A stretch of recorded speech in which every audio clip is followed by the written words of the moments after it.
Am I the a-hole for not adopting my niece and sending her to foster care? I'm 34 male. My sister, 27, has a very long history of choosing toxic partners while ignoring her daughter who is 8 years old. The last man she has chosen as a romantic partner is a thug who would do meth in front of the little girl. When I discovered this, I sent CPS on their house.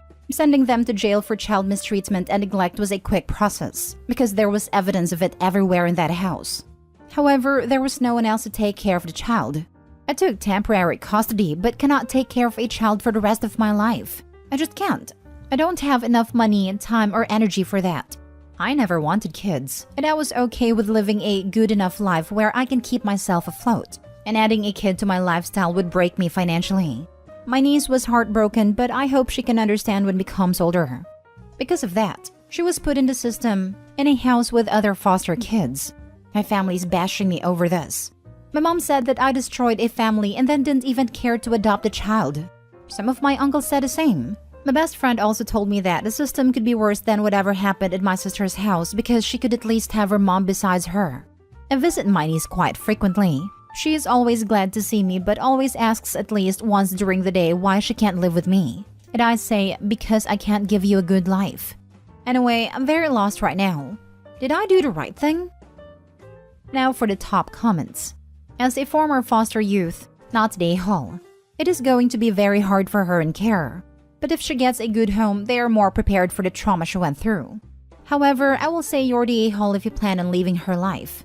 Talk to her foster parents, case social worker, whoever, and set up regular visits. Like weekly visits. Maybe you can sign up as a respite foster parent so you can care for her sometimes, but not be a parent. Be present in her life because I'm sure she's lonely right now. Excellent advice. I hope Opie reads your post. Because if she doesn't get a good home, at least the family will be on notice that uncle is present and checking in on her. Why is no one else in the family stepping up to take her in? I don't really know. I think they stick it to me because I'm the only one still childless. Exactly. I hate when people criticize adults without children and try and pressure them to have kids or dump their own kids on them. You can sign up to be a foster parent. As an immediate relative to her parent, you get priority. And we will bend over backwards to get you certified so you can keep her. Then send you checks to help. If money is really the only thing stopping you, please call and ask about foster care certification. She could be in foster care in your home. Wouldn't that be awesome? I didn't know that. Maybe could look into it. Yes, and they will pay you a monthly sum for her care, maybe even food stamps.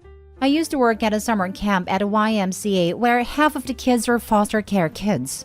The states paid for the summer camp for the foster kids. If money is your biggest worry, and money can pay for a babysitter, after-school care, summer camp, etc., then let someone at CPS know and ask them what resources they have available. Wherever she is now or goes, group home or foster placement is getting paid. They can pay you that money so she can stay. Good luck.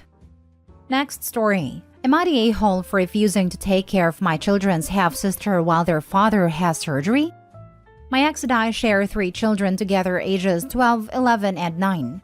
Our marriage broke down bitterly more than 8 years ago. He had fallen for someone else. She was someone who had treated me like crap for months for what was then an unknown reason to me. But either they were having an emotional affair or a physical one, but something was brewing between them. She took her anger at the fact he was married out onto me, and when he was finally honest and open with me, he allowed her to come into the home we had shared to tell me she was going to be my kid's mom, and she would take my life over. So things were not good for a long time, and I have never forgiven him for how all of that was handled, especially when I had a very difficult time after the birth of our youngest. Fast forward 18 months and they're married, and she's pregnant. Ex is having a hard time getting our kids excited and happy, and attempted to get me to play happy family with them for the sake of the kids. I told him that the only positive thing I could do was say nothing at all, because I was not going to play friends or like a caring family member for them or their baby. When his daughter was born, the mom bailed. Apparently, she hadn't really wanted kids, just him, but realized he was never going to love her more than the kids. She died a little less than 6 months later. When he found out, he wanted me to get involved with his daughter. He told me his ex wasn't coming back, and that he had 3 kids with 2 parents and 1 with just him. I told him I would never be that little girl's mother. Over the years, I have attempted to get used to this little girl. She's innocent and my children's half-sister. I'm not playing a familial role, but I am friendly around her and interact with her on occasion. Mostly I try to make things easier for my kids.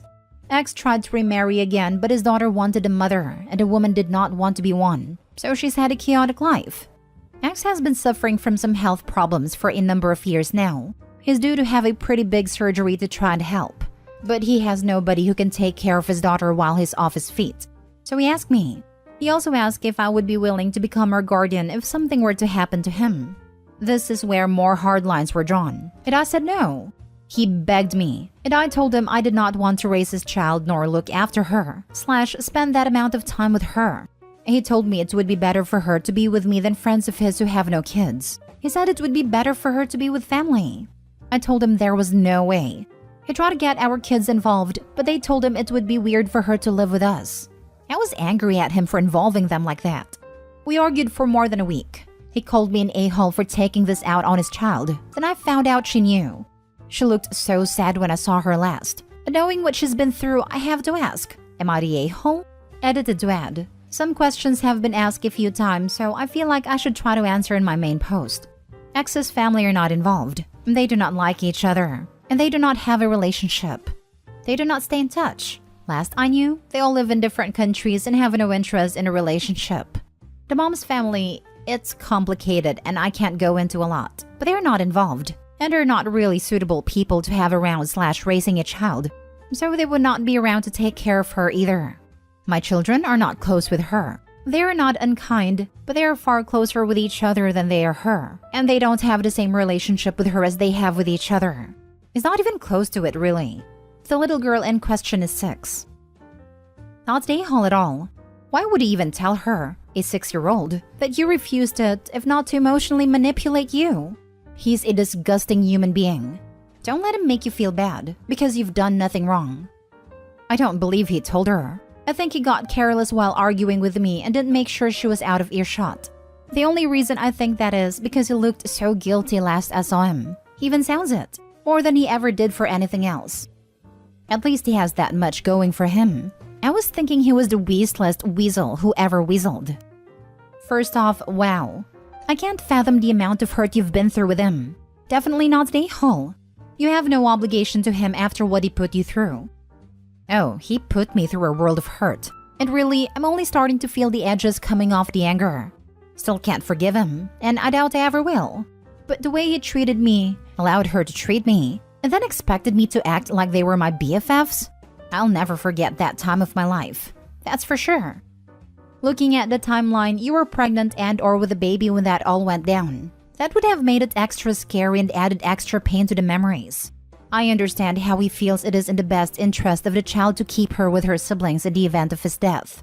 The problem is that it's too much to ask of you. Has he ever really even apologized for his cruelty to you? Not the a-hole. That man is a horrendous manipulative piece of work. That's as polite as I can be talking about someone like him. I hate him, and I've never met him, lol. You're not the a-hole, not even remotely, and good on you for standing your ground and not being manipulated into anything. I genuinely hope that his daughter is happy and very well cared for though. Little Angel deserves nothing but love and happiness. Next story. Am I the a-hole for yelling at my mom after she said she probably can't attend my husband's memorial? My female 28 husband died a month ago. My heart feels like it's been ripped out of my chest, but I'm trying to get through it all. The funeral was small, in his home state. We have the memorial on Saturday, which friends and extended family are attending. My mom is very close to her siblings. I want to add that I also have a good relationship with my cousins, aunts, and uncles. But my reaction isn't based off some build-up anger or something. My 5-year-old cousin fell yesterday and hit his head. He had a pretty bad bruise and vomited. They went to the ER. He got checked out with a CT scan, and thankfully everything is fine internally. My aunt let the family know what was going on, and my mom was going crazy with worry. She let me know and told me to talk to my aunt, so I called her and she was crying, saying how scared they all got. Then mom said she wasn't sure if she could attend my husband's memorial depending on how my cousin is doing. I was pretty shocked. She said that my aunt and uncle are going through a lot of emotional turmoil and she's worried about them. Now, I will completely understand if my aunt's family can't make it, but I want my mother to be with me through my emotional turmoil. I admit I sort of lost it. I cried/yelled at her on the phone that I'm sorry what happened to my cousin, but they are fine. My husband is dead. I'm barely holding it together, and now she's telling me she can't make it? My mom said I'm overreacting and something really bad could have happened to my cousin. I hung up. She just sent me a message saying she understands I'm emotional and she'll try to make it, but I should be more understanding towards my baby cousin.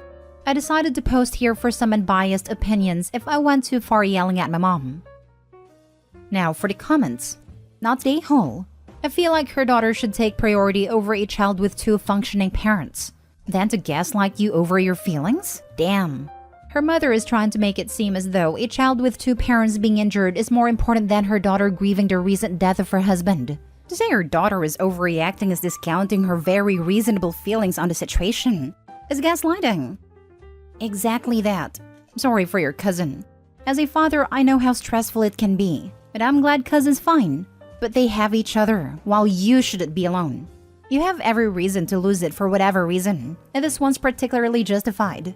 My sincere condolences for your loss. Yes, mom said something terrible could have happened to the cousin? Well, something irrevocably terrible happened to Opie's husband, and mom should definitely be there. So sad. Exactly this. The parents are beside themselves and in emotional turmoil over something that could have been bad but wasn't. Neither of these people are going to make it as parents if they get this caught up in every fall, bump, and bruise. And Opie's mom is enabling this? WTF. Opie, you are so not the a-hole. And honestly, if my mom did something this heartless, I probably wouldn't talk to her for a long time. Not saying you should cut her off. Just saying that's what I would do because I'd be so hurt/angry. Also, my sincerest condolences about your husband. I can't even imagine being that heartbroken and not having my mom there to comfort me. Absolutely not the a-hole. If there is ever a time that your mom absolutely needs to put her worries and other people's needs aside for you, it is now. This should have been a non-negotiable arrangement for her apart from an absolute emergencies. I don't know what support she can possibly provide to the parents of the child who is doing fine that could ever outweigh the support you need from her right now. So sorry for your loss, Opie. I hope you have people around you, mother or not. Yep, the fact that your mother considered leaving your side for what could have been is weird and tells me she likes drama. Not the a-hole, and I'm so very sorry for your loss. Last story. Am I the a-hole for refusing to speak at my severely disabled brother's funeral? My 18-male brother, 14-male, was severely disabled. He had autism with the mind of 12-month-old. Most of the memories I have from before his birth were positive, but these are limited since I was only 4 when he was born. My parents suspected that something wasn't right when he was 18 months and regressing. From what they told me, he said his first word at 14 months and was reaching his milestones, but one day at 18 months he just started regressing. He was diagnosed with autism, and it was severe autism not long afterwards. He got what's called respite care starting when he was 6 years old, and someone would look after him for several hours most days of the week. In spite of this, the respite care decreased as he got older and I was in charge of him a lot. This meant little to no time with friends, no after-school sports, just looking after that thing. My brother outgrew me when he was 12 and I was 16. I'm only 5'6", 125 pounds. He was 5'10", 295 pounds. I'll let you figure out where this is going. I've been diagnosed with bipolar disorder and PTSD, the former also likely because of him. My brother suffered a heart attack and died on the 11th. He was very obese and also had a heart condition we knew nothing about. I got the news while at school. The principal called me to his office and broke the news. I'm not going to lie. I cried out of happiness, and I basically celebrated in his office. He awkwardly dismissed me, and when I got home from school, my parents yelled at me that I was heartless. But I told them that I had no life because of him, and they've hinted that I would have been his full-time caregiver sometime in the future. I hated my brother. I'm grounded until further notice and have been since Tuesday of last week. I'm typing this from an old iPhone I found in my nightstand drawer. My parents are basically making me write a speech to recite at his funeral, which is on Saturday, with my dad writing some rough drafts, but I told them no. I feel for my parents because nobody should have to experience losing a child, but when I found out he died, it was as if the world had been lifted off my shoulders. Not the a-hole for not wanting to read a speech. You're the a-hole for everything else. I get that you hated your brother, but it's not about him right now. Your parents are grieving. Badly. Don't be an ass and celebrate their trauma. I'm not celebrating their trauma. It's not my intention. I celebrated the fact that I will finally have a life and maybe overcome my PTSD now that is gone. And you celebrated very publicly. Intentions or not, the result is the same. Your parents just lose one of their child, and the other one is laughing in their face at their misfortune. Imagine how hard this must be for them. Try to have a little empathy for them. They don't deserve this. Opie is a mentally ill teenager who spent most of his life being parentified and neglected in favor of his younger brother. If Opie's parents didn't want him to feel this way about his younger brother, or about their parents for that matter, they should have made better choices. You need therapy. You're right. I'm hoping that when/if I become ungrounded, that I will start the path to recovery. Don't wait. Talk to your school counselor. My school schedule is full 8 to 3, and my mom picks me up from school promptly after since I got my car keys taken away. And sessions during lunch isn't optional because she doesn't allow food in her office. I've got an 8:30 bedtime because I'm grounded, so sorry for not responding anymore.